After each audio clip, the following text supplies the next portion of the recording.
Coucou tout le monde, aujourd'hui je suis super contente de vous retrouver dans cette nouvelle vidéo dans laquelle je vais vous donner plusieurs astuces et conseils sur comment avoir des bonnes notes à l'école, mais également sur comment trouver sa méthode de travail et d'organisation, étant donné que tout ça va ensemble. Voilà, si on a une bonne méthode de travail et une bonne organisation, forcément ça va se ressentir dans nos résultats scolaires. Donc je sais que la rentrée est déjà passée, mais j'avais vraiment envie de vous faire cette vidéo parce que déjà il est jamais trop tard pour prendre de bonnes résolutions en ce qui concerne son travail et remettre en question sa méthode de travail tout simplement, mais aussi étant donné que cette année la rentrée est un petit peu particulière. D'ailleurs j'espère qu'elle s'est vraiment bien passée pour vous. Dans mon cas je suis toujours un petit peu perdue, voilà, j'essaie de m'adapter gentiment, mais c'est vrai que c'est assez compliqué. Mais bref, du coup cette rentrée est très spéciale et je me suis dit que ça pouvait peut-être en aider certains d'avoir ces petits conseils comme ça pour se rassurer et se remettre dans le bain gentiment et du bon pied. Enfin voilà, et avant de commencer je voulais aussi dire que toutes les astuces que je vais présenter dans cette vidéo seront basées en fait sur mon expérience personnelle, étant donné que j'ai fini le lycée, j'ai eu mon bac, etc. Et durant toutes mes années de scolarité, j'ai pu me rendre compte des techniques qui fonctionnaient pour moi, de ce qui ne fonctionnait pas, des astuces qu'on m'a également données pour que je puisse trouver ce qui fonctionnait pour moi. Et du coup c'est vraiment ce que je vais essayer de faire dans cette vidéo. Je vais essayer de vous donner des petits conseils qui peuvent peut-être vous aider à trouver une meilleure manière de travailler, une manière qui fonctionnera pour vous, et ensuite vous pourrez l'adopter pendant tout le reste de votre cursus scolaire. Enfin voilà, j'espère vraiment que ça vous plaira. Bien évidemment, vous n'êtes pas obligé de suivre tous ces conseils à la lettre, vous pouvez en piocher un ou deux par-ci par-là et commencer gentiment à vous remettre dans le bain si vraiment vous partez de zéro et que vous n'avez aucune organisation. Parce que si vous commencez à tout vouloir faire d'un coup, vous allez vous retrouver encore plus perdu et c'est vraiment pas le but. Donc voilà, je crois avoir tout dit et sur ce, on va tout de suite commencer avec la première astuce. Le premier conseil que je pourrais vous donner, c'est un conseil qu'on entend beaucoup mais il marche vraiment bien, c'est que quand vous travaillez, voilà, quand vous faites vos devoirs, etc., c'est vraiment d'éviter les distractions. Donc par distraction, ça peut être votre famille, vos frères et sœurs, mais également les réseaux sociaux, votre téléphone, etc. Enfin voilà, un peu toutes les distractions qui pourraient vous empêcher de vous concentrer pour réaliser votre travail. Alors je sais que c'est vraiment pas une tâche facile, moi-même j'ai eu beaucoup de peine au début, mais si vous êtes un petit peu exigeant avec vous-même, vous allez voir que par la suite ce sera vraiment bénéfique pour vous. Donc ce que je faisais moi, c'était plus mon téléphone qui me posait des problèmes.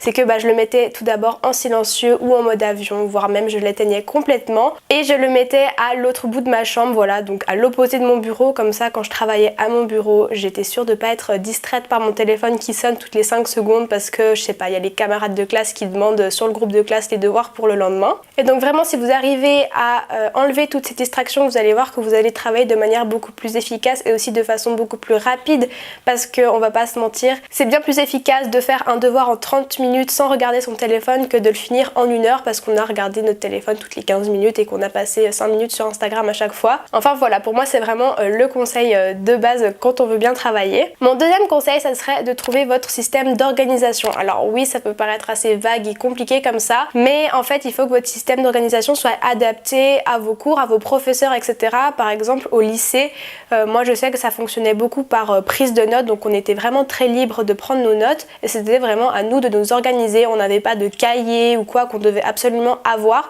donc déjà il faut prendre ça en compte de votre organisation, ce que les profs vous demandent ou si vous êtes libre de prendre des notes, etc. Et donc moi ce que je faisais au lycée, c'est que j'avais une pochette plastique en fait pour chaque matière que j'avais et je mettais toutes les notes de cette matière dedans. Donc je mettais toutes les notes d'un même chapitre ou d'une même séquence, voilà, je mélangeais pas les chapitres et les séquences ensemble. Et une fois que le chapitre ou la séquence était fini, à la maison j'avais également un classeur pour chaque matière et je venais classer dedans le chapitre complet. Comme ça c'était beaucoup plus facile pour moi de réviser pour les tests ou alors pour le bac aussi à la fin du lycée. C'était vraiment pratique parce que du coup j'avais tous mes cours, tous mes chapitres dans mon classeur déjà organisés, triés, et c'était beaucoup plus simple pour s'y retrouver. Ça me faisait vraiment gagner du temps. Donc voilà, ça peut être un petit peu compliqué au départ de mettre ce système en place, mais une fois que vous avez trouvé un système qui fonctionne pour vous et que vous l'avez établi, vous allez voir, vous allez gagner beaucoup plus de temps et vous allez aussi être capable d'anticiper vachement. Et ça c'est vraiment super important, surtout si vous avez un emploi du temps qui est quand même assez chargé. Mon troisième conseil est de trouver votre espace de travail. Voilà, l'endroit vraiment dans lequel vous allez travailler le mieux, votre endroit préféré pour travailler, parce qu'il y a des gens qui vont très bien réussir à travailler dans un café où c'est très bruyant, ils ont besoin d'avoir une ambiance un petit peu pour se plonger dans le travail et se concentrer, et au contraire il y a des gens qui auront besoin que ce soit absolument le silence. Alors là c'est un petit peu à vous de voir ce que vous préférez, comment vous travaillez mieux. Il faut un petit peu tester, je sais pas, essayer d'aller travailler un après-midi dans un café et puis un autre à la bibliothèque, là où c'est vraiment très calme et où tout le monde est en train de travailler, et voyez ce que vous préférez. Si vous préférez travailler dans le bruit avec un peu d'agitation autour, ou si vous préférez vraiment travailler dans le silence et le calme. Et une fois que vous avez établi l'environnement dans lequel vous travaillez le mieux, c'est à vous de décider de l'endroit. Donc si à la maison c'est très calme, bah pourquoi pas rester à la maison, mais si vous avez des frères et sœurs par exemple et que c'est assez agité, assez bruyant et que vous n'arrivez pas à vous concentrer, privilégiez plutôt la bibliothèque ou alors de rester au lycée un petit peu plus longtemps le soir pour travailler. Enfin voilà, essayez de trouver des solutions et des lieux qui vous conviennent, parce que si vous travaillez dans un bon environnement de travail, ce sera beaucoup plus facile pour vous et vous serez beaucoup plus efficace. La quatrième astuce est de trouver sa méthode de révision. Si vous trouvez ça, ce sera tellement plus facile pour vous de travailler. Alors là, il faut un petit peu explorer, un petit peu tester toutes les possibilités, mais sachez qu'il existe différents types de personnes. Par exemple, il y a des gens qui vont tout retenir de façon visuelle, ils vont avoir une mémoire visuelle, c'est-à-dire qu'ils vont avoir besoin de voir les choses un petit moment pour les retenir et les apprendre. Donc typiquement, si vous avez une fiche de cours, ils vont voir la fiche et ils vont retenir où les choses seront placées. S'il y a un graphique par exemple, également ils vont retenir le graphique. Voilà, ils vont vraiment avoir cette mémoire visuelle. Mais à côté de ça, il y a aussi des personnes qui auront plutôt une mémoire auditive, c'est-à-dire qu'ils vont avoir besoin d'entendre les choses plusieurs fois pour les retenir. Donc là, pour ce genre de personnes, c'est vraiment très important d'écouter en cours.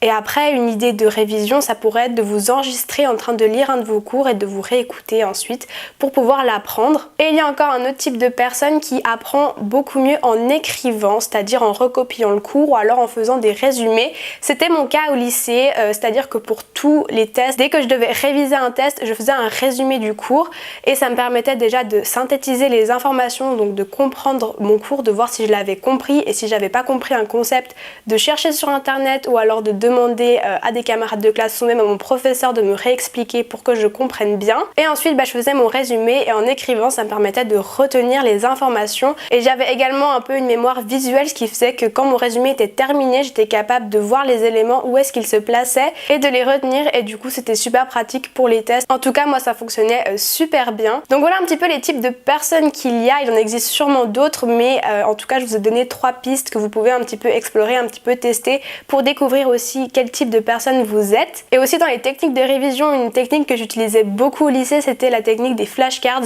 et j'utilisais beaucoup le site de Quizlet qui est un site de flashcards en fait super pratique. Vous pouvez faire des jeux en fait pour apprendre vos flashcards, mais vous pouvez aussi les imprimer, c'est super pratique. J'utilisais pour réviser le VOC, mais aussi pour apprendre des dates en histoire ou alors retenir des concepts, notamment en SVT, en biologie, etc. Enfin voilà, tout ce qui touchait aux flashcards, j'utilisais Quizlet pour ça. Mon 5e conseil, c'est de faire des pauses, parce que oui, c'est bien beau de travailler, de réviser, mais il faut quand même faire des pauses parce que c'est pas possible, on peut pas travailler des heures et des heures non-stop.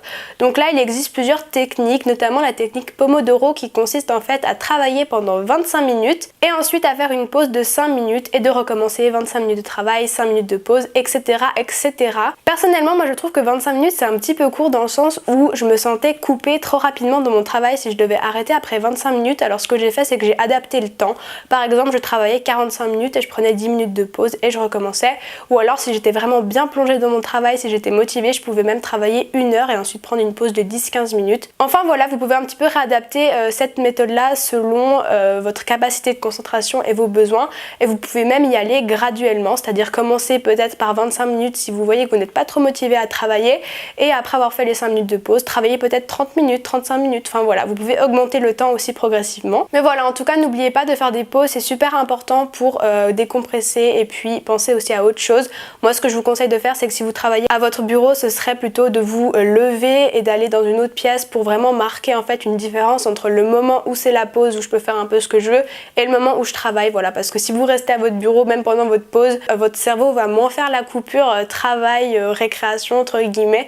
En tout cas moi je vous conseille de faire ça. Après il y a des gens qui n'ont pas besoin de faire une coupure comme ça pour vraiment marquer leur temps de pause et se régénérer. Le 6e conseil, j'en ai un petit peu parlé avant, mais c'est d'écouter en cours. Donc ça c'est vraiment un truc de base qu'on nous dit tout le temps, qu'on nous répète qu'il faut écouter en cours pour bien travailler, mais vraiment c'est vrai. Alors je sais que c'est compliqué parce que moi aussi il y avait des jours où le matin je me réveillais, j'étais crevée, j'avais qu'une envie, c'était de rester dans mon lit, et en cours j'étais à moitié en train de dormir sur ma table. Mais vraiment si vous écoutez en cours, vous allez déjà en fait assimiler les bases base de certains concepts qu'on va vous expliquer, et du coup quand vous devrez faire vos devoirs ou réviser pour un test ou un examen, vous aurez déjà une base solide sur laquelle vous partez et vous n'aurez pas besoin de tout réapprendre de zéro. Donc voilà, si vous écoutez en cours, vous faites quand même une bonne partie du travail déjà à l'avance, et en plus en cours vous êtes un peu obligé d'y aller, donc autant utiliser ce temps pour travailler et pour apprendre plutôt qu'après à la maison devoir tout recommencer. Le 7e conseil, c'est de ne pas avoir peur de poser des questions ou de faire des recherches sur internet s'il y a quelque chose que vous n'avez pas compris. Vraiment, moi je connaissais plein de gens qui avaient trop peur de lever la main pour poser une question au prof sur quelque chose qu'ils n'avaient pas compris, et je trouve ça vraiment bête parce que ça les pénalise eux au bout du compte. Donc du coup, si vous êtes en train de faire un devoir ou de réviser pour un test et qu'il y a un concept d'un coup qui vous paraît pas clair, n'hésitez pas à contacter votre prof, ou alors même à contacter un ami qui saura peut-être vous expliquer, ou alors même de faire une recherche sur internet si vous n'avez pas du tout envie de contacter quelqu'un. Mais voilà, vraiment ne restez pas sans rien faire s'il y a quelque chose qui n'est pas clair pour vous,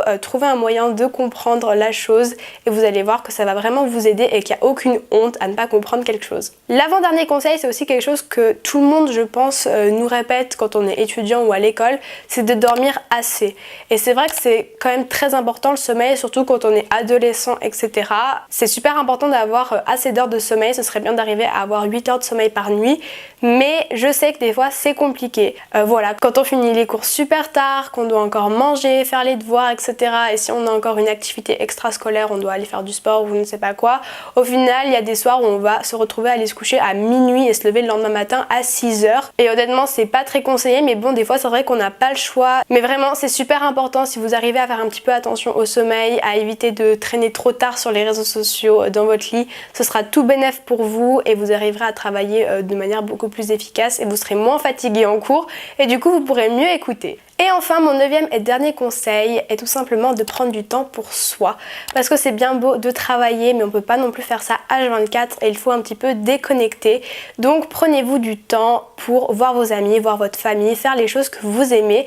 Vous verrez que c'est important de trouver un équilibre entre votre vie scolaire, votre travail, etc. et votre vie personnelle, vos intérêts, votre famille et vos hobbies. Si vous voulez vous sentir bien et être heureux dans votre vie, c'est super important d'avoir cet équilibre. Et donc ce dernier conseil peut paraître un peu simple, mais vous verrez que c'est pas toujours facile de prendre du temps pour soi et de se mettre des limites et de se dire ok, maintenant stop, j'arrête de travailler, je vais profiter de passer un moment avec ma famille ou de faire quelque chose pour moi et je retravaillerai plus tard. Donc voilà, ce sont mes petits conseils pour réussir à mieux travailler, à mieux s'organiser et du coup avoir de meilleurs résultats scolaires. J'espère que ces petits conseils vous auront aidé et n'hésitez pas non plus à partager d'autres conseils dans les commentaires, ça pourra aider d'autres personnes et c'est super sympa d'échanger sur ce sujet. Et du coup, si la vidéo vous a plu, n'hésitez pas à mettre un petit j'aime, à laisser un commentaire et à vous abonner à ma chaîne si ce n'est pas déjà fait. Vous pouvez également cliquer sur la petite cloche pour être notifié dès que je sors une nouvelle vidéo. Et n'oubliez pas non plus de checker ma boutique Utip. J'ai créé des printables pour s'organiser justement pour le mois d'octobre. Je vous mettrai le lien de ma boutique en barre d'infos. Et sur ce, moi je vous fais plein de gros bisous et je vous dis à la prochaine. Bye!